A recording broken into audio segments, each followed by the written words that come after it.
So ito na yung nabili nating kalkal pulley.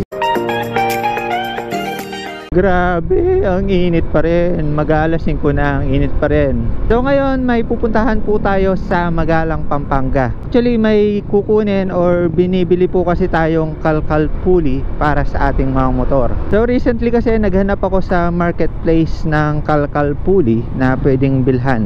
So ngayon may nakita nga tayo at pupuntahan natin siya. Ang reason kung bakit po tayo bibili ng kalkal pulley ay para gumawa ng comparison at speed test para sa video natin na kalkal pulley versus stock pulley. So para po sa mga hindi nakakaalam, yung kalkal pulley is parang modified stock po siya. Pag sinabi kasing kalkal is parang ginalaw or parang modified po siya. At yung ginalaw is yung ating mga stock na parts. Halimbawa na lang nga is yung kalkal pulley natin. Basically, yung ginalaw sa kalkal pulley is yung rampa nung pinagtutuntungan ng belt, tsaka yung rampa ng bola.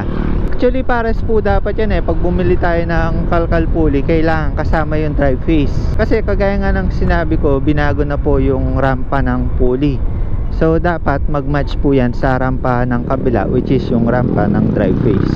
So ang reason kung bakit iniba yung angle sa kalkal pulley is for better angat or paggalaw ng belt po natin.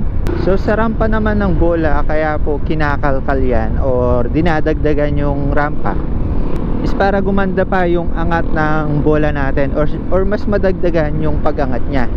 Kumbaga nagkakaroon ng additional space para umangat pa yung ating mga bola. At ang resulta naman nun sa actual is para magkaroon ng magandang acceleration. Also para sa top speed, dahil nga yung bola natin is may iaangat pa yan, magkakaroon pa tayo lalo ng top speed. So kung yung belt natin is hindi masyadong umaangat or hindi sumasagad sa stock na pulley, o sa kalkal pulley, expect natin na sasagad na yung belt sa pinakadulo ng pulley. Yun lang naman yung mga kailangan nating i-expect sa kalkal pulley, pero mas okay na ma-experiment po natin yan at mas maintindihan po natin yan sa actual na test natin.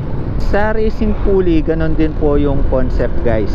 Sa racing pulley naman, ganon din yung concept. Naka-angle yung pinagtutuntungan ng belt at saka yung mga bola, yung rampa ng bola is naka-modify. Kumbaga mas mahaba din yung rampa ng bola at meron naman yung mga dual ramp para sa bola. So yung dual ramp para na yun sa magkaibang timbang ng bola. So basically yung kalkal pulley is basic upgrade pa lang yan para sa ating CVT. Kung gusto natin ng better acceleration, mas mataas na top speed, basic at simple upgrade pa lang yung kalkal pulley. Pag racing pulley kasi or aftermarket na pulley, iba na po yung atake niyan sa ating mga CVT dahil iba po yung material na ginamit. Mas magaan kasi yung material nila at also naka-modify na talaga yun. Pero mauna muna tayo sa kalkal pulley or modified stock na pulley. Tignan natin kung may advantage, disadvantage sa riding natin, sa pagmamaneho, sa arangkada, top speed, lahat, pati fuel consumption. Actually ako kasi gusto ko rin ma-experience kung ano talaga yung comparison nila. Pero marami kasi sa YouTube is minsan verbal lang yung sinasabi nilang comparison. So parang ini-explain lang nila na ganito yung pagkakaiba, ganito yung bilis, pero hindi mo talaga nakikita sa actual. Kumbaga wala silang isinasagawang road test. Kaya alam mo yun, bilang manonood is di mo alam kung totoo ba na mas okay siya or negats para sa ating motor. Minsan kasi sa kagustuhan nating mapabilis yung ating mga motor, isipin natin racing pulley agad yung kailangan nating bilhin. Pero hindi natin alam sa simpleng upgrade lang is kaya niya nang mapabago yung acceleration ng ating mga motor.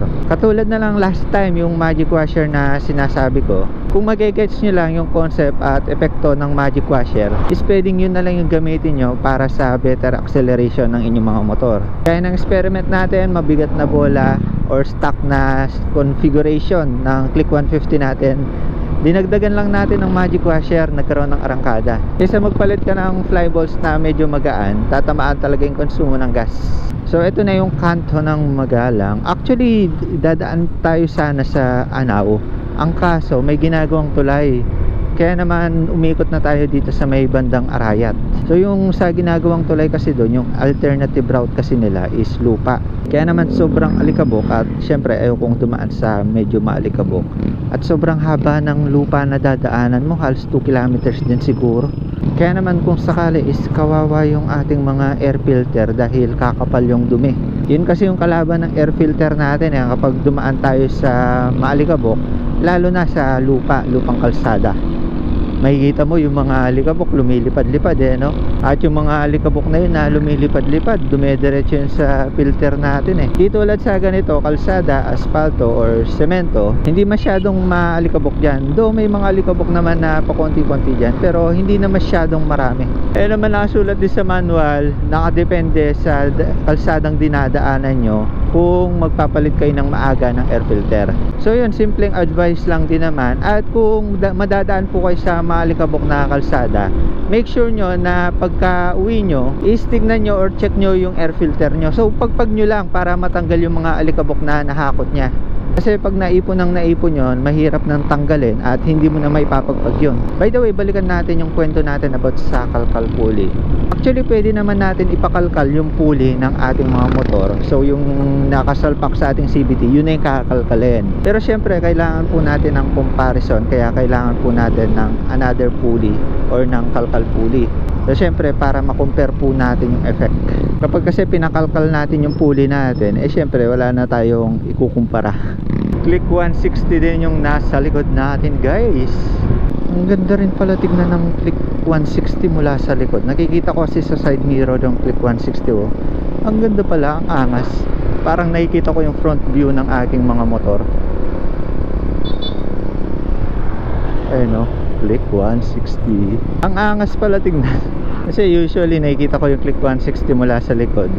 Pag nasa side mirror, nakikita ko sa side mirror, parang ADB pala yung dating ng ilaw nya. Ayun parang ganito yung shape.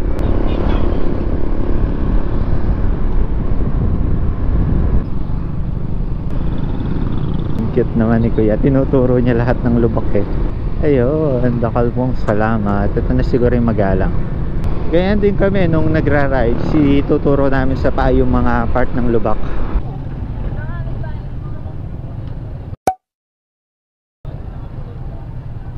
A few moments later. So ito na yung nabili nating kalkal pulley, worth 700 pesos. So dito makikita natin yung kalkal niya, meron na siyang tapas dito.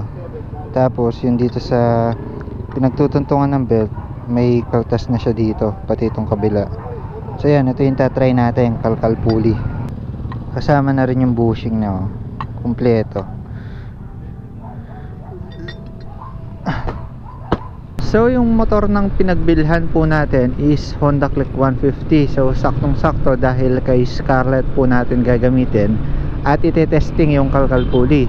So malamang sa malamang yung stock nya, yun yung pinakalkal nya at yun yung ibinenta niya sa atin. Actually all goods pa naman yung condition, medyo madubi lang, wala naman masyadong tama at makinis naman yung mga rampa. Kompleto na siya may drive face, may bushing pa nga ang galing, tas slider pitch at saka backplate, kompleto. Actually nung binibili ko yung kalkal pulley niya is gusto niyang i-offer yung racing pulley niya. So parang babaklasin niya muna daw tapos ibabalik niya yung kalkal pulley. So yung gusto niyang ibenta yung racing pulley. So syempre nag-inquire nga tayo para sa kalkal pulley at yun naman yung gusto nating bilhin. Kaya yun yung kinuha natin. Pero palagay ko kung magpapakalkal kayo, hindi na siguro abot ng 500 yan, mga 300 to 400 ganun siguro yan. Yung road test po natin, top speed plus acceleration test, mas detalyadong comparison natin sa dalawang pulley kung ano yung itsura nila side by side sa susunod na video ko na ipapakita sa inyo. So syempre dahil kukunin pa natin si Scarlett at gamit pa natin ngayon si Pindot. So yun lang muna para sa video nito. Salamat sa pagsama nyo sa akin. The more you click, the more you know. Bili ng kalkal pulley. Bye bye.